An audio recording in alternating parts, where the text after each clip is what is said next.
नमस्कार, news India देख रहे हैं आप। मैं हूं आपके साथ पूजा अग्रवाल और आप सभी का स्वागत है हमारे खास बुलेटिन में। बिल्कुल, सुर्खियां अखबार की में एक बार फिर से आपका बहुत बहुत स्वागत है। देखिए 8 बज रहे हैं और इसी के साथ साथ हम आपको बता दें इस कार्यक्रम का जो मकसद होता है वो यही होता है कि तमाम खास सुर्खियों को, चाहे वो कल की रही हो या फिर आज की, उन तमाम सुर्खियों को बड़ी ही सरल भाषा में हम आप तक पहुंचाते हैं और यही हमारी कोशिश रहती है। आपके साथ मैं दीपिका। चलिए करेंगे खबरों की शुरुआत। ऑस्ट्रिया में पीएम मोदी का बड़ा बयान, कहा ये वक्त युद्ध का नहीं है, मासूमों की मौत स्वीकार नहीं की जाएगी। दैनिक जागरण ने इस खबर को जगह दी। ऑस्ट्रिया के चांसलर कार्ल नेहमर के साथ द्विपक्षीय वार्ता के बाद संयुक्त संवाददाता सम्मेलन में मोदी ने कहा कि मासूम बच्चों की जान की हानि स्वीकार्य नहीं है। पिछले 3 दिनों में भारतीय पीएम ने 3 बार बच्चों की मौत का मामला उठाया है। बिल्कुल, देखिए, और दैनिक जागरण ने इस खबर को तरजीह दी है। अगर आप पढ़ना चाहें तो यहाँ से आप पूरी खबर पढ़ सकते हैं। हालांकि देखिए, ये युद्ध का समय नहीं है, मासूमों की मौत स्वीकार नहीं की जाएगी। यहाँ बेशक से जिक्र बच्चों का किया गया हो, लेकिन मासूम वो लोग भी हैं जो बेगुनाह हैं, बेकसूर हैं और उनके ऊपर भी इस युद्ध के दौरान अत्याचार किया गया और इस अत्याचार का शिकार उन्हें भी होना पड़ा। बेकसूर लोगों ने अपनी जान गंवा दी।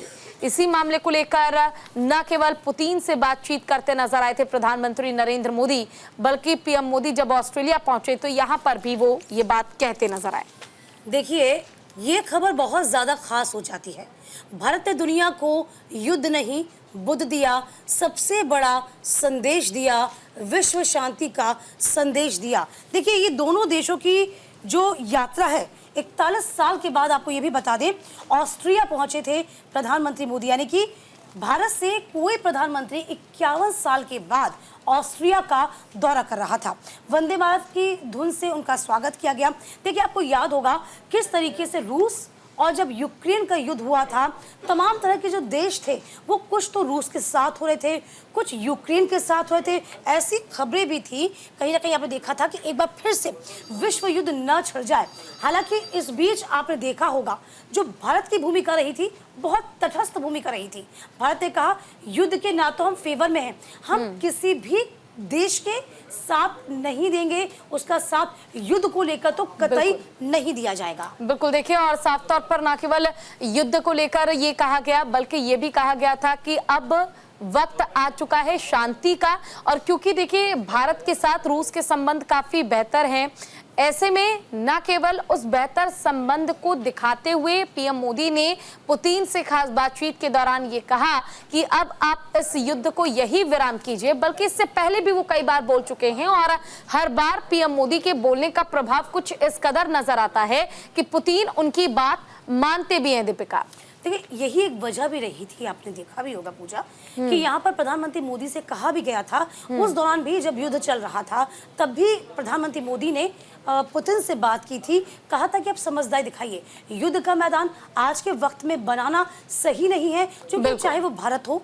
चाहे वो रूस हो या फिर अन्य देश हो, सभी को विकास के पथ पर आगे बढ़ना होगा। हम वापस पीछे नहीं लौट सकते, हम आगे प्रगति का मार्ग देखेंगे और युद्ध को इसी वक्त रोकना बहुत सही होगा। और ये संदेश देखिए ना आप, एक बार फिर से उन्हीं के देश के भीतर जाकर प्रधानमंत्री मोदी ने दिया, जो अपने आप में बहुत बड़ी बात है। बिल्कुल, देखिए, और कहीं ना कहीं प्रधानमंत्री नरेंद्र मोदी ने बेशक से एक संदेश दिया हो, लेकिन पीएम मोदी की कोशिश ये भी है कि बेवजह जो जंग जारी है उस जंग को रोका जाए, ताकि उसे रोकने के साथ जिन बेकसूर लोगों की जान जा रही है उन्हें इस तरह की पीड़ा या तकलीफ ना झेलनी पड़े। चलिए खबरों में बढ़ते हैं आगे और अब रुख करते हैं अगली खबर का। सुप्रीम कोर्ट ने दिया ऐतिहासिक फैसला, तलाकशुदा मुस्लिम महिलाएं भी गुजारा भत्ता की हकदार हैं। जी हां, और इस खबर को जगह दी गई है दैनिक भास्कर में। कोर्ट ने तलाकशुदा मुस्लिम महिलाओं को गुजारा भत्ता देने के मामले में ऐतिहासिक फैसला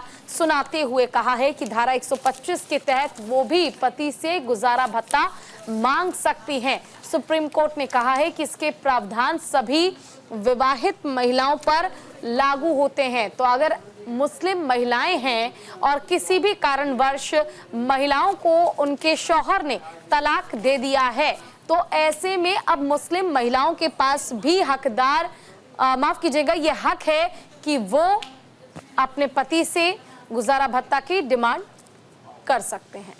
देखिए, इस खबर को जगह दी गई है दैनिक भास्कर ने, और देखिए आप देखिए कितनी बड़ी जगह, कॉलम देखिए कितनी बड़ी जगह दी है, ये भी कबूल करो, यानी कि आपको कबूल, यदि तलाक है तो कबूल आपको ये भी करना होगा कि आप गुजारा भत्ता भी सुनिश्चित करें। हालांकि इससे पहले आपको बता दें ऐसा कोई प्रावधान था नहीं। चलिए आपको बता दें, तलाकशुदा मुस्लिम महिला भी गुजारा भत्ते की हकदार होंगी, ये साफ तौर पर कह दिया गया है।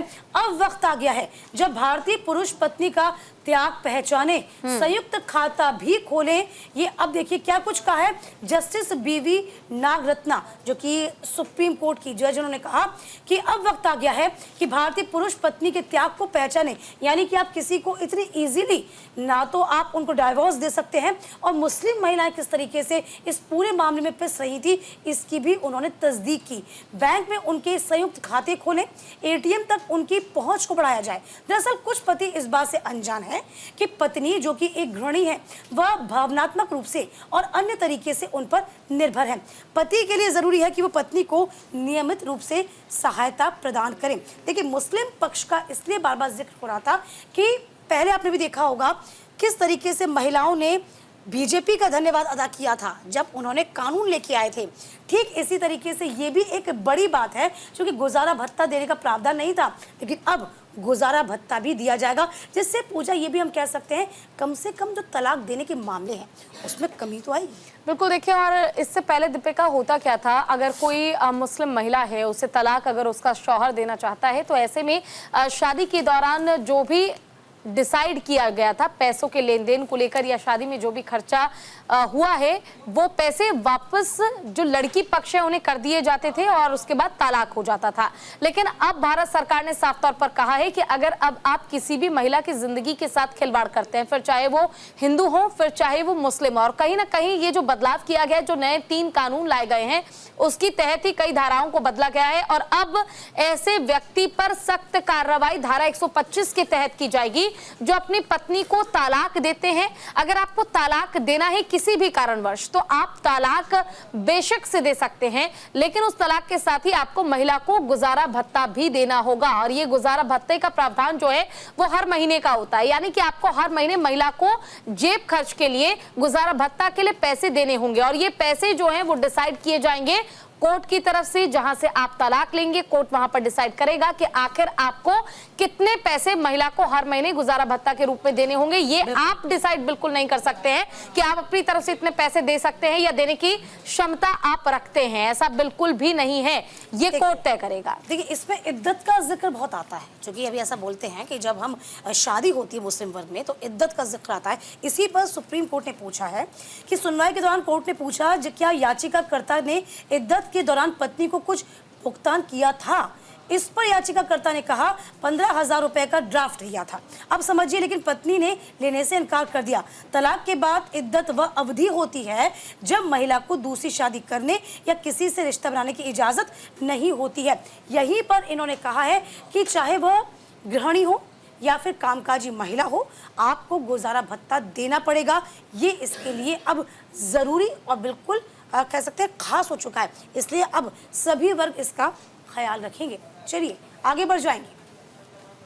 सुप्रीम कोर्ट ने आपको बता दें कि इस पूरे मामले को लेकर कई तरह की दलीलें दी, बात कही, और हर एक ये ऐतिहासिक जब फैसला सुनाया जा रहा था तब तमाम तरह के सवाल खड़े हुए थे, लेकिन तमाम सवालों पर कह सकते हैं प्रश्न चिन्हों को हटाते हुए सभी को संतुष्ट करने की कोशिश सुप्रीम कोर्ट की ओर से की गई।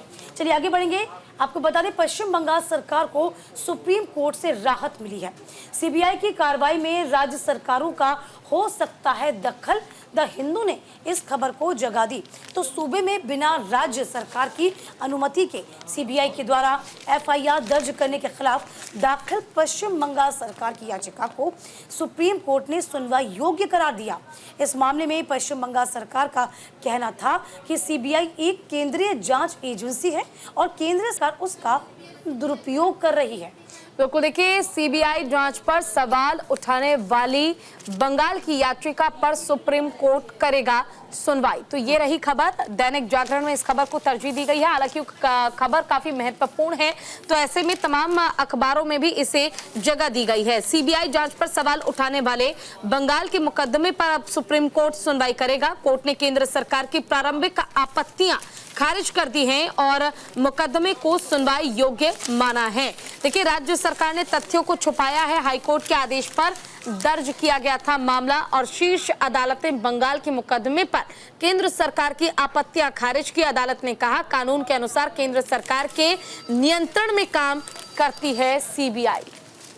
तो कहीं ना कहीं हमें कह सकते हैं कि इस पूरे केस के दौरान 2 मरतबा फटका लगी। यदि आप देखेंगे, सुप्रीम कोर्ट ने पहले फटकार लगाई थी ममता बनर्जी सरकार को, इसके बाद सीबीआई को भी उन्होंने कटघरे में खड़ा किया, यानी कि साफ तौर पर दोनों पे ही सवाल लगाए। संदेश खारी का ऐसा मामला था जिसको लेकर हम कह सकते हैं कि ममता बनर्जी की सरकार टीएमसी सवालों के घेरे में आ गई थी।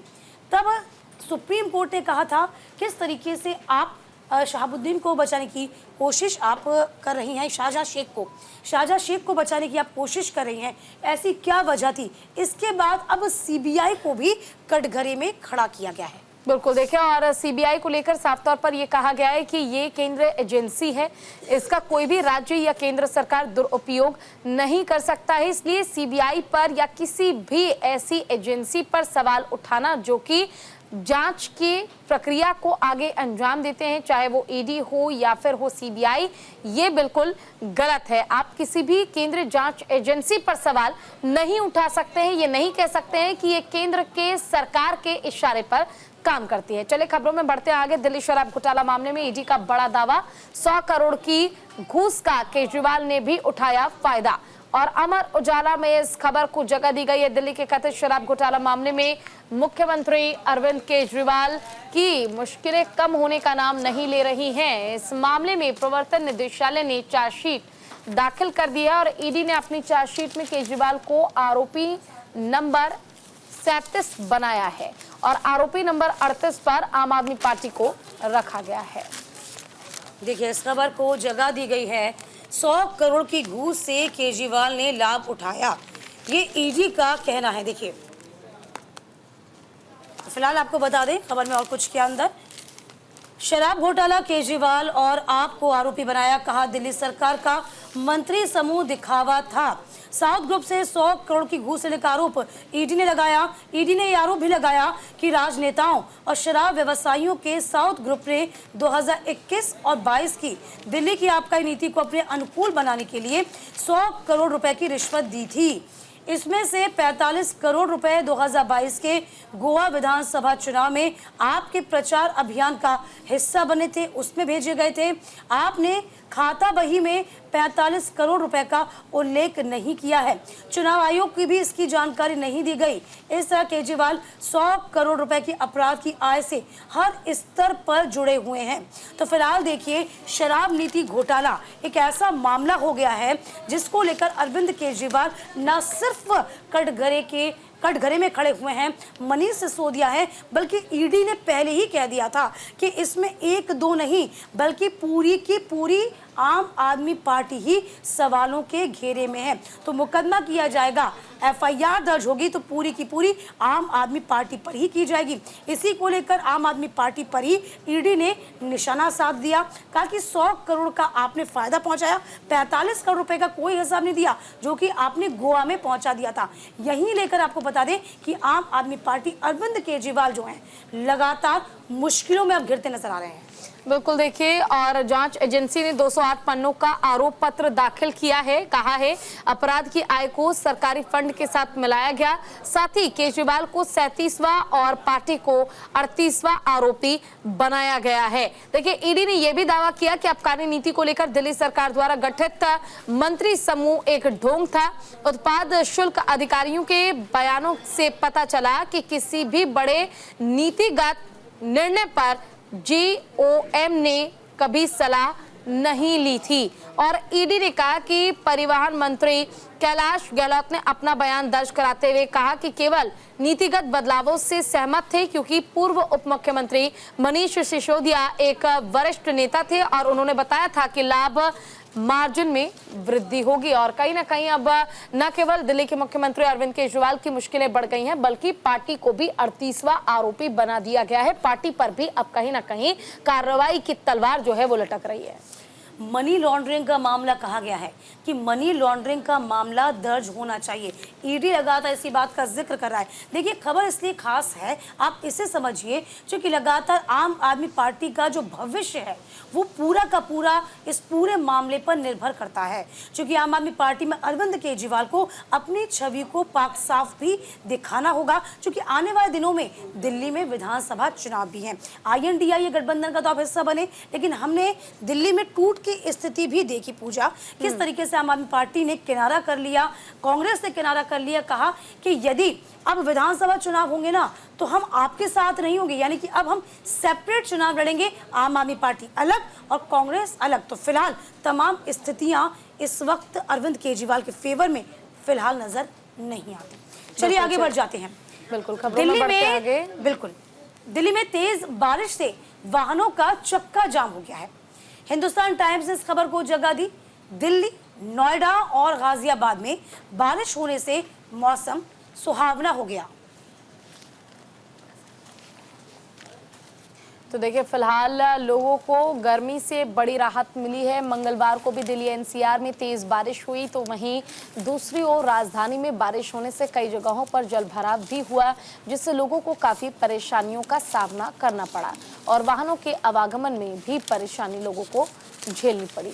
तो देखिए, फिलहाल मौसम जो है सुहाना तो हो गया है, लेकिन लोगों को बड़ी दिक्कत हो रही है। दिक्कत इसलिए क्योंकि जलभराव जैसी स्थिति हो जाती है सड़कों पर कभी भी।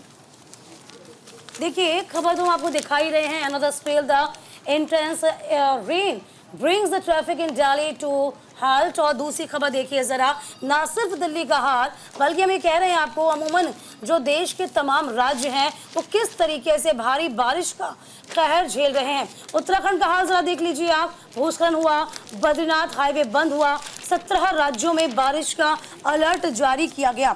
तो फिलहाल देखिए, चाहे बात हम गुजरात में करें, गुजरात से असम तक झमाझम बारिश हो रही है। हिमाचल की 28 सड़कों पर यातायात ठप हो गया। असम में बाढ़ की बात की जाए तो अब तक 84 जानें चली गई हैं। तो फिलहाल दिल्ली का जो हाल है वो तो आप देख ही रहे हैं कि दिल्ली में लगातार बारिश होने से ट्रैफिक का जो स्थिति है वो ज़्यादातर बिगड़ जाती है, क्योंकि जगह जगह जो होता है वो पानी भर जाता है। और पानी भरने से क्या होता है कि स्थितियां बद से बदतर हो जाती हैं, ट्रैफिक व्यवस्था सुचारू रूप से चल नहीं पाती। और दिल्ली देखिए, देश की धड़कन कही जाती है, चाहे वो बारिश हो या फिर हम कह सकते हैं गर्मी हो, किस तरीके से जो रफ्तार के पहिए हैं वो थम जाते हैं। पूजा बिल्कुल, देखिए, और कहीं ना कहीं बरसात के कारण लोगों को काफ़ी परेशानियां तो ज़रूर झेलनी पड़ती है, लेकिन दीपिका कर क्या सकते हैं, क्योंकि मौसम है और मौसम कहीं ना कहीं आपको लाभ भी देता है अगर हानि है तो।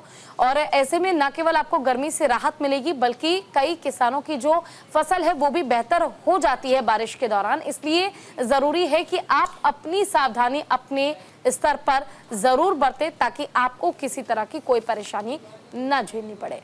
चलिए, नगर निगम को ख्याल रखना चाहिए, MCD को ख्याल रखना चाहिए किस तरीके जब बारिश का मौसम होता है, जो नालियां होती हैं, जो गंदगियां होती हैं, उसको आप समय रहते यदि साफ करेंगे तो जाहिर सी बात है कि सड़कों पर पानी नहीं भरेगा। लेकिन प्रशासन को भी होश तभी आता है जब मुसीबत सर पे आ जाती है। चलिए, फिलहाल वक्त है छोटे से ब्रेक का, जल्द लौटेंगे, कहीं मत जाइए। ब्रेक के बाद एक बार फिर से स्वागत आप सभी का। खबरों में बढ़ते हैं आगे। नेता विपक्ष राहुल गांधी का बीजेपी पर निशाना, कहा बीजेपी की नीतियां शिक्षा विरोधी हैं। स्टैंडिंग कमेटी में जगह बनाने पर रहेगा विपक्ष का जोर। हिंदुस्तान टाइम्स में इस खबर को जगह दी गई है। राहुल बतौर विपक्ष के नेता संसद में सरकार को घेरते नजर आए।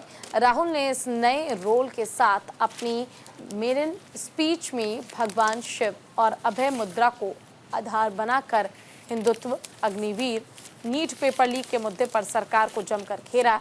राहुल गांधी के संबोधन के दौरान प्रधानमंत्री नरेंद्र मोदी, गृह मंत्री अमित शाह, रक्षा मंत्री राजनाथ सिंह जैसे कद्दावर नेताओं के उनके बयान पर आपत्ति दर्ज भी की गई।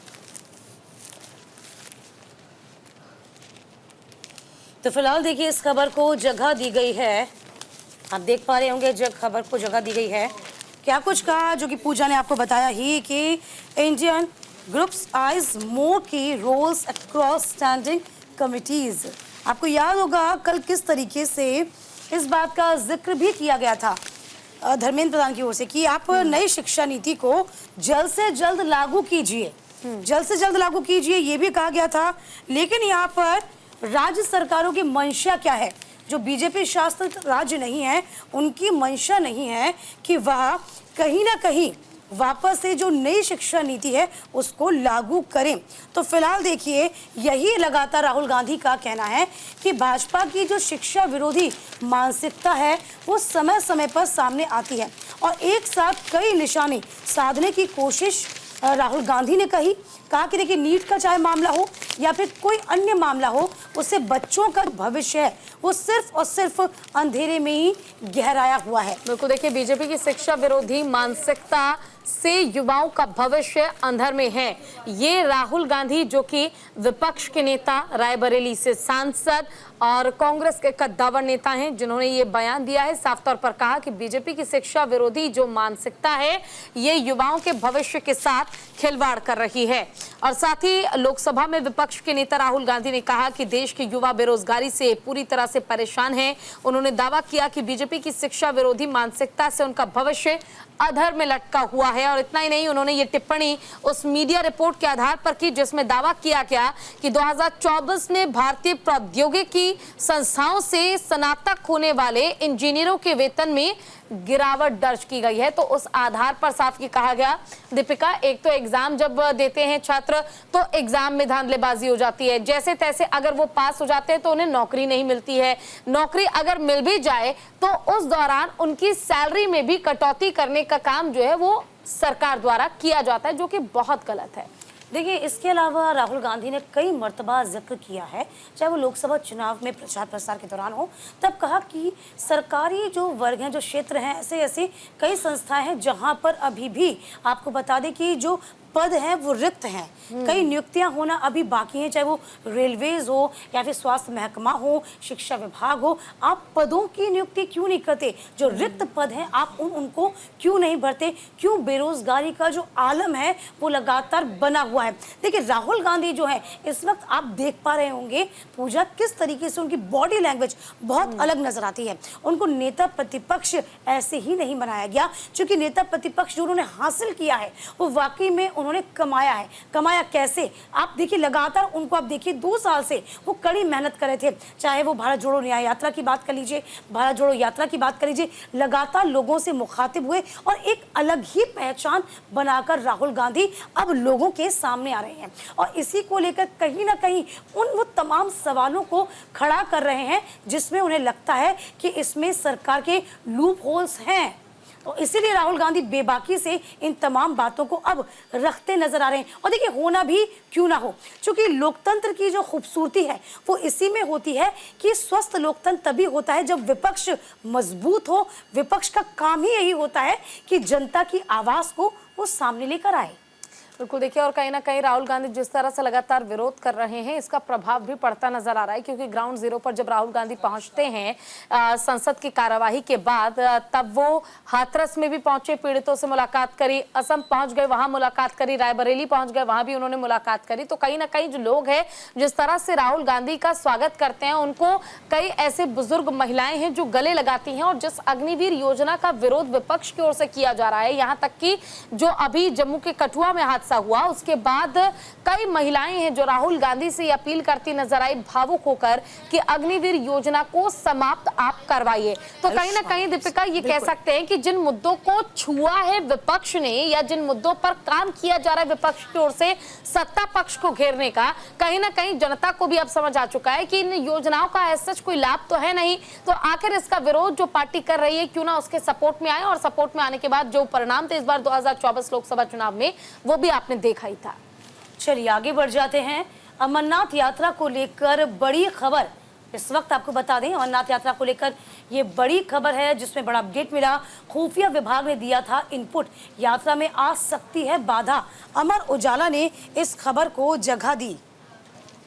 तो फिलहाल आपको बता दें अमर उजाला ने इस खबर को छापा है, कहा है कि देखिए लगातार जो हमले सेना पर हो रहे हैं, कहीं ना कहीं ये हमले अब लोगों पर ना हो जाए, यात्रियों पर ना हो जाए, इसका अब बड़ा ख्याल रखा जाएगा।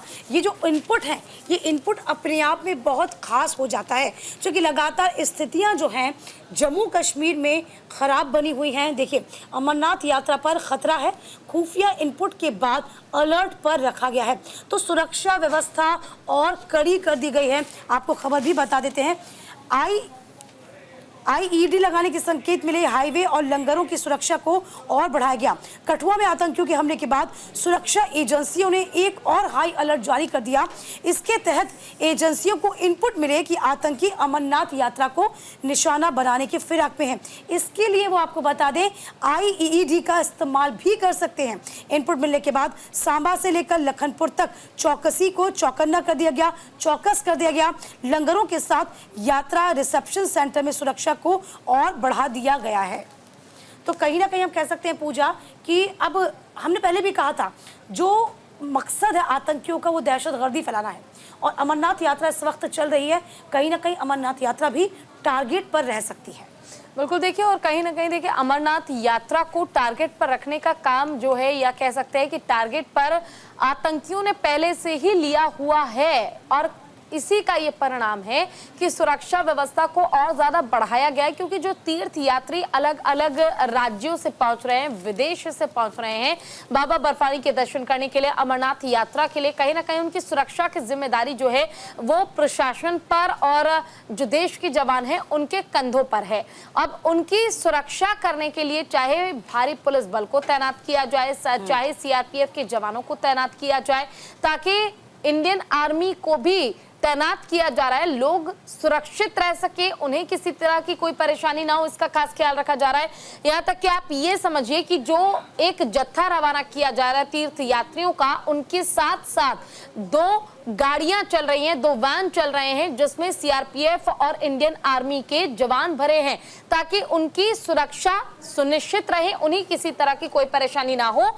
और कह सकते हैं कि भगवान की कृपा से अब तक ऐसी कोई खबर अमरनाथ यात्रा को लेकर आई भी और नहीं। आगे भी हम चाहते हैं ऐसा नहीं हो। आप भी बिल्कुल पैनिक मत होइए, क्योंकि सतर्कता हमेशा सेना बरतती है, उन अपनी जान पर आ जाए लेकिन श्रद्धालुओं की जान नहीं जाए। तो आप पैनिक बिल्कुल मत होइएगा, सेफ है, सिक्योर है। यदि आपके भी जो परिजन हैं या फिर रिश्तेदार हैं, प्रियजन हैं जो यात्रा पर गए हैं, यकीन मानिए सुरक्षित ही रहेंगे। चलिए आगे बढ़ेंगे। बिल्कुल देखिए, बिजली 8.75% तक महंगी हो चुकी है, और इसी महीने से नई दरें लागू हो जाएगी। मानसून में उमस भरी गर्मी के बीच दिल्ली के बिजली उपभोक्ताओं पर बोझ बढ़ने वाला है। जुलाई से उन्हें बढ़ा हुआ बिजली का बिल देना होगा। नया टैरिफ जो है वो घोषित नहीं हुआ है, पर बिजली खरीद समायोजन लागत यानी कि पीपीएसी बढ़ा दिया गया है। इससे दिल्ली के उपभोक्ताओं को 6.15 से लेकर 8.75% तक अधिक बिजली बिल देना होगा। तो देखिए, फिलहाल बिजली की जो दरें हैं वो बढ़ाई जा रही हैं, और अब आपको बिजली बिल जो है वो बढ़ाकर देना होगा। इसी महीने से नई दरें जो हैं उसे लागू कर दिया जाएगा। बिजली 8.75% तक महंगी, और इसी महीने से नई दरें जो हैं वो लागू करने की तैयारी सरकार की ओर से की जा रही है। नई दरों को लागू किया जाएगा। नई दरों को लागू करने के साथ ही ये पूरा ध्यान रखा जाएगा कि लोगों को किसी तरह की प्रॉब्लम ना हो, किसी तरह की परेशानी ना हो। लेकिन ये फिलहाल संभव नहीं है कि बिजली का बिल बढ़े, महंगाई बढ़े और लोगों को इससे दिक्कत ना हो। बिजली खरीद समायोजन लागत के तहत की गई बढ़ोतरी 200 यूनिट तक मुफ्त बिजली योजना पर नहीं पड़ेगा इसका कोई भी असर। यानी अगर आप दिल्ली में रहते हैं और 200 यूनिट बिजली का इस्तेमाल करते हैं, तो जो पहले आपके लिए रूल था कि आपको बिजली का बिल नहीं देना होगा, ठीक वो वैसे ही बरकरार रहने वाला है। लेकिन अगर आप 200 से ज़्यादा यूनिट बिजली का इस्तेमाल करते हैं तो महंगाई बढ़ेगी। देखिए, खबर इसलिए भी खास हो जाती है, दिल्ली वासियों को जानना भी चाहिए, क्योंकि लगातार जो टैरिफ है उसमें बदलाव हो रहा है। और ये भी देखिए कि बिजली मुफ्त बिल को लेकर यानी फ्री बिल को लेकर कहीं ना कहीं आम आदमी पार्टी सत्ता में भी आई थी और यही एक बड़ी वजह भी रही। लेकिन अब चीज़ें परिस्थितियाँ थोड़ी विषम होने वाली हैं, थोड़ी सी जेब पर महंगाई की मार दिल्ली वासियों के अब पड़ने वाली है। चलिए आगे बढ़ जाते हैं। नीट पेपर लीक के मामले में केंद्र सरकार ने सुप्रीम कोर्ट के सामने अपना पक्ष रखा। नीट मामले में नहीं हुई कोई धांधली, हिंदुस्तान टाइम्स ने इस खबर को जगह दी। तो आपको बता दें, नीट पेपर लीक मामले में केंद्र सरकार ने सुप्रीम कोर्ट में हलफनामा दाखिल किया। केंद्र सरकार ने कहा कि वह दोबारा परीक्षा कराने के पक्ष में नहीं है। वह ये सुनिश्चित कर रहा है कि 23 लाख अभ्यर्थियों पर अप्रमाणिकता आशंकाओं के आधार पर दोबारा परीक्षा का बोझ न डाला जाए। बिल्कुल, तो देखिए इस खबर को जगह दी गई है हिंदुस्तान टाइम्स में, जिसमें आप देख सकते हैं no mass malpractice in NEET centre to Supreme Court. तो केंद्र सरकार की ओर से जो जवाब दिया गया वो ये है, सुप्रीम कोर्ट में फिलहाल मामले की सुनवाई जो है वो आज होनी है और नीट पेपर लीक मामले में केंद्र सरकार ने सुप्रीम कोर्ट में हलफनामा दर्ज किया है और इस हलफनामे के आधार पर केंद्र सरकार ने कहा कि वो दोबारा परीक्षा कराने के पक्ष में नहीं है। वो ये सुनिश्चित कर रहा है कि 23 लाख अभ्यर्थियों पर अप्रमाणित आशंकाओं के आधार पर दोबारा परीक्षा का बोझ न डाला जाए। देखिए आपको याद होगा 25 लाख परीक्षार्थियों ने नीट परीक्षा दी और ऐसे में अब क्योंकि कुछ ही लोगों की वजह से दोबारा से मांग की जा रही है कि एग्जाम फिर से कराया जाए, नीट री एग्जाम हो। इसको लेकर केंद्र सरकार ने सुप्रीम कोर्ट में साफ कहा है कि हम री एग्जाम के पक्ष में नहीं हैं, बाकी बच्चों के भविष्य के साथ हम खिलवाड़ नहीं कर सकते हैं। देखिए 38 ऐसी याचिका हैं जो सुप्रीम कोर्ट में इस वक्त सुनवाई चल रही है। उन्हीं याचिकाओं के आधार पर रोज नई तरीके की बातें केंद्र सरकार से सुप्रीम कोर्ट पूछता है और केंद्र सरकार इसका जवाब देता है। तो आपको ये भी याद होगा कि इस पूरे मामले को लेकर सीबीआई जांच बिठाई गई है और सीबीआई लगातार इस पूरे मामले में बेहद सक्रिय है। हाल ही में कल की हमें जिक्र कर लिया जाए तो कल भी बिहार से 2 लोगों को यानी कि परसों कल 2 लोगों को गिरफ्तार किया गया था। यानी कि इस पूरे मामले में लगातार आपको बता दें कि जांच का दायरा बढ़ता जा रहा है। सुप्रीम कोर्ट ने बीते कुछ दिनों पहले भी कहा था क्यों ना ऐसा हो कि इस पूरी परीक्षा को रद्द कर दिया जाए तो कैसा रहे, क्योंकि यहाँ पर ये बताइए कि परीक्षा कहाँ से लीक होना शुरू हुई, वो कौन सी जगह थी, कौन कौन से स्थान पर पेपर लीक हुए, ये तमाम सवाल पूछे गए थे जिसका जवाब भी केंद्र सरकार नहीं दे पाया था।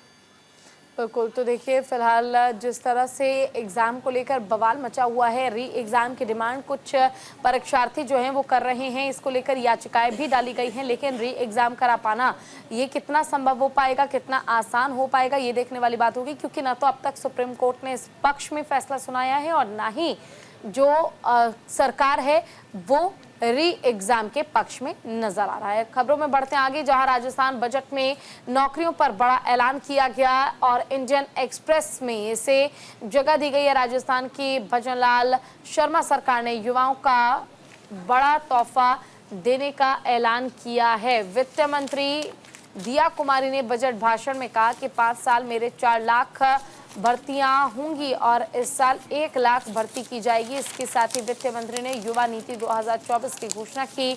उन्होंने सरकारी और निजी क्षेत्र में 10 लाख रोजगार और भर्ती की घोषणा की है। वहीं वित्त मंत्री ने कहा कि पुलिस में 5,550 नए पदों की घोषणा की जाती है। जयपुर, जोधपुर और कोटा जैसे शहरों में 1500 ट्रैफिक पुलिस भर्ती हो रही है। देखिए भारी भरगम बजट के साथ में ये लोक लुभावन बजट जिसे हम कहेंगे तो इसमें कोई अतिशयोक्ति नहीं होगी और इस खबर को जगह दी गई है इंडियन एक्सप्रेस में। देखिए खबर भी आप तक पहुंचा रहे हैं। 350 इकोनॉमिक टारगेट है, ये देखिए। तो फिलहाल Rajasthan budget puts focus on the bijli, sadak, paani और हेल्थ, नो बिग SOP। तो state finance minister Diya Kumari arrives at the assembly to present the budget. तो 9 ग्रीनफील्ड एक्सप्रेसवे तैयार किए जाएंगे, यानी कि 9 ग्रीनफील्ड एक्सप्रेसवे तैयार होंगे। 4 लाख रिक्रूटमेंट्स इन 5 ईयर्स में होगी। 20,000 ऑलरेडी कंप्लीटेड हैं, यानी कि 20,000 तो ऑलरेडी हैं, लेकिन 4 लाख और नौकरियां दी जानी है। राजस्थान कृषि विकास योजना प्रोजेक्ट है जो कि 650 करोड़ का प्रोजेक्ट है। इस पर आगे काम किया जाएगा। 200 crore subsidy for the agriculture equipments and the tools for the farmers. 200 crore के इक्विपमेंट्स खरीदे जाएंगे स्पेशली फॉर फार्मर्स को, जिससे कि कृषि को फायदे का सौदा बनाया जा सके।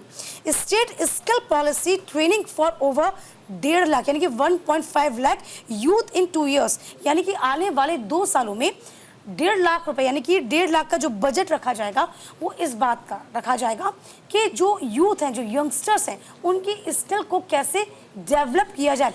ऑल ओवर देखा जाए जो फोकस किया गया वो सिर्फ बिजली, सड़क, पानी और हेल्थ पर फोकस किया गया है। तो फिलहाल देखने वाली बात होगी कि जो पेयजल की समस्या है पूजा, वो भी बड़े पैमाने पर छाई हुई है। राजस्थान में इसको लेकर भी एक अलग से प्रारूप तैयार किया गया है। ये बजट जो है वो लोक लुभावन जरूर है, लेकिन ये बजट किस तरीके से जनता के हित में होगा ये आने वाले दिनों में पता चल जाएगा। चले खबरों में बढ़ते हैं आगे और रुक करते हैं अगली खबर का, जहां टैंकर से टकराई बस 18 की मौत हो गई है। नवभारत टाइम्स में इस खबर को जगह दी गई। उत्तर प्रदेश के उन्नाव जिले में बहुत बड़ा हादसा हो गया, जहां सड़क हादसे में 18 लोगों की मौत हो गई है। देखिए बड़ी खबर इसलिए चूंकि 30 लोग गंभीर रूप से घायल हो गए हैं। दरअसल डबल डेकर बस अनियंत्रित होकर टैंकर से टकरा गई, इसके बाद ये हादसा हुआ। बता दें बिहार की सीतामढ़ी से दिल्ली जा रही बस पलटी। ये सड़क हादसा लखनऊ आगरा एक्सप्रेस वे पर हुआ। कहा यह जा रहा था कि ये हादसा इतना भीषण था कि जो बस है वह टैंकर को चीरते हुए आगे बढ़ गई थी। तो टैंकर से टकराई बस, तस्वीर जरा आप देखिए। पूजा भी इस खबर को आप तक पहुंचा रही हैं। दैनिक जागरण ने इस खबर को तरजीह दी है। बिल्कुल, देखिए टैंकर से टकराई बस 18 लोगों की चली गई जान। ये बस जो है वो बिहार जा रही थी और इस दौरान यह हादसा हुआ, जिस पर न केवल प्रधानमंत्री नरेंद्र मोदी बल्कि मुख्यमंत्री योगी आदित्यनाथ ने भी दुख व्यक्त किया है। तो खबर क्या है वो आपको बता देते हैं। उन्नाव में शराब के नशे में 120 किलोमीटर की गति से बस चलाई जा रही थी, जिस दौरान 18 लोगों की मौत हो गई है और 19 लोग घायल बताए जा रहे हैं। बिहार से दिल्ली के लिए जा रही थी ये बस, सवार थे 55 यात्री। 55 यात्रियों में से 18 की मौत हो गई है और 19 लोग घायल बताए जा रहे हैं। लखनऊ आगरा एक्सप्रेसवे पर गलत ओवरटेक करने के कारण ये दुर्घटना हुई है और कहा यह जा रहा है कि टैंकर से बस टकरा गई और शराब के नशे के हालत में जो बस चालक है, जो ड्राइवर है, वो गाड़ी चला रहा था। तो इसे कह सकते हैं रफ्तार का कहर पूजा। लगातार रफ्तार के चलते कितने लोगों की जान यूं ही चली जाती है। और बड़ी बात यह है कि बस ड्राइवर इस बात का भान बिल्कुल रखते किस तरीके शराब में चूर इस बस ड्राइवर ने तेज स्पीड में भरी बस को, डबल डेकर बस थी जो कि पहले से ही अनियंत्रित हो जाती है, नियंत्रण खो बैठे और दुर्घटना का शिकार हो गई, जो बेहद दुर्भाग्यपूर्ण है। बहरहाल आगे बढ़ते हैं। कई दिनों की उछाल के बाद शेयर बाजार गिरा, बैंकिंग सेक्टर में आया है नुकसान। दैनिक जागरण ने इस खबर को जगह दी। बुधवार को शेयर बाजार गिरावट के साथ बंद हुआ। मिले जुले ग्लोबल संकेतों के बाद बाजार की शुरुआत कमजोर रही। सुबह 10 बजे के बाद बाजार में भारी गिरावट देखने को मिली। हालांकि दोपहर 2 बजे के बाद कुछ रिकवरी जरूर आई।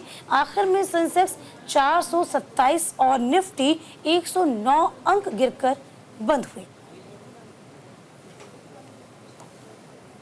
बिल्कुल, तो देखिए 427 अंक टूट रिकॉर्ड स्तर से फिसला सेंसेक्स। आपको याद होगा अभी फिलहाल शेयर मार्केट की अगर हम खबरें दिखाते थे बीते कुछ दिनों तक, तो लगातार जो है शेयर मार्केट में एक अच्छा उछाल देखने को मिला था, एक अच्छी बढ़ोतरी जो है शेयर मार्केट में देखने को मिली और उस दौरान हम लगातार ये कह रहे थे कि इससे निवेशकों को काफ़ी फायदा होने वाला है, निवेशक काफ़ी खुश होते नजर आएंगे।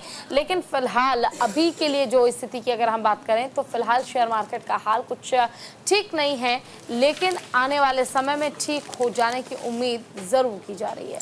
देखिए लगभग आपको बता दें कि 20 कंपनियों के शेयर टूट गए हैं। 80,000 नीचे सेंसेक्स पहुंचा। निफ्टी 24,324 पर बंद हुआ। और इसी के साथ आपको बता दें कि गिरावट के साथ जो शेयर बाजार बंद रहे, सेंसेक्स 30 से लेकर 20 कंपनियों के शेयर में गिरावट बंद हुई। महिंद्रा एंड महिंद्रा सर्वाधिक 6.62% के नुकसान पर रहा। एशियन पेंट्रोल समेत 10 कंपनियों के शेयर्स में 3.10 की जो गिरावट थी वो देखी गई। ये फिलहाल कुछ कंपनियां ऐसी थी थोड़ी बहुत जिसने बढ़त दी। BSE स्मॉल कैप सूचकांक 0.69% गिरावट रहा। मिड कैप सूचकांक रहा 0.19% टूटकर बंद हुआ। तो फिलहाल आपको बता दें जूलर्स की खरीदारी से सोना भी कहीं ना कहीं 400 रुपये महंगा हुआ। महिंद्रा ने 2 लाख तक अपने SUV के दाम भी घटा दिए। तो असर जो होता है वह निवेशकों पर तो पड़ता ही पड़ता है। इसके बाद आपको बता दें किस तरीके से बाजार जो होता है वह भी बड़ा मायूस सा हो जाता है। अभी तक कई टाइम से हम देख रहे हैं कि अप्स एंड डाउन की स्थिति लगातार बनी हुई है। चलिए पूजा आगे बढ़ते हैं। बिल्कुल, भारत ने तीसरे मैच में जिम्बाब्वे को हरा दिया है। सीरीज पर भारत ने जमाया कब्जा। टाइम्स ऑफ इंडिया पेज पर इसे जगह दी गई है। भारत ने T20 सीरीज के तीसरे मैच में जिम्बाब्वे को 23 रन से हरा दिया है। जीत से टीम ने 5 मैचों की सीरीज में 2-1 की बढ़त हासिल कर ली है। सीरीज का चौथा मुकाबला 13 जुलाई को खेला जाएगा। हरारे स्पोर्ट्स क्लब में बुधवार को टीम इंडिया ने टॉस जीतकर बैटिंग करने का फैसला लिया और 20 ओवर में 4 विकेट पर 182 रन बनाए। 183 रन का टारगेट चेंज कर रही जिम्बाब्वे 20 ओवर में 6 विकेट पर 159 रन बना सकती थी। तो फिलहाल टीम ने 39 रन पर 5 विकेट गंवा दिए थे। देखिए आप हेडलाइन देखिए, शुभमान का सुंदर खेल भारत जीता। अब समझिए इस खबर को जो पूजा भी आपको बताई थी। 49 गेंद पर 66 रन की पारी खेली शुभमन गिल ने, जो कि T21 में किसी भारतीय कप्तान की चौथी सबसे धीमी प्लस पारी रही। दूसरे सबसे युवा भारतीय कप्तान बने शुभमन गिल। 24 साल के हैं वो। 306 दिन T20 सीरीज में अर्धशतक जड़ने वाले रिकॉर्ड सुरेश रैना रहे 32 साल के। तो फिलहाल देखिए विराट की राह पर अभिषेक भी है, ऐसा कहा जा रहा है। फिलहाल देखिए टीम इंडिया का जिक्र हम इसलिए बार बार करते हैं कि हाल ही में विश्व विजेता रही है T20 जो विश्व कप है अपने नाम किया। फॉर्म की बात करी जाए तो टीम इंडिया बिल्कुल इस वक्त फॉर्म में चल रही है। पहला मैच जरूर हारा लेकिन उसके बाद सीरीज पर काबू पा लिया टीम इंडिया ने। और ये जो फॉर्म चल रही है टीम इंडिया की वो आने वाली जो चैंपियंस ट्रॉफी होने वाली है ना उसके लिए बहुत बेहतर मानी जा रही है, यानी कि माकूल है स्थिति। बिल्कुल, देखिए तो कहीं ना कहीं बेशक से कहा यह जा रहा है कि टीम इंडिया बेहतर प्रदर्शन कर रही है और आगे भी बेहतर प्रदर्शन करेगी। लेकिन अभी हाल के मैचों की अगर हम बात करें वर्ल्ड कप के बाद तो कुछ मैच ऐसे थे जो इंडिया के हाथ से निकल गए, लेकिन उस चीज़ का गम नहीं बल्कि उस चीज़ से सबक लेने का काम किया है टीम इंडिया ने। चलिए इसी के साथ हमारा इस खास सेगमेंट सुर्खियां अखबार की में आज के लिए बस इतना ही। कल फिर लौटेंगे तमाम खास सुर्खियों के साथ। हमें दीजिए इजाजत। नमस्कार।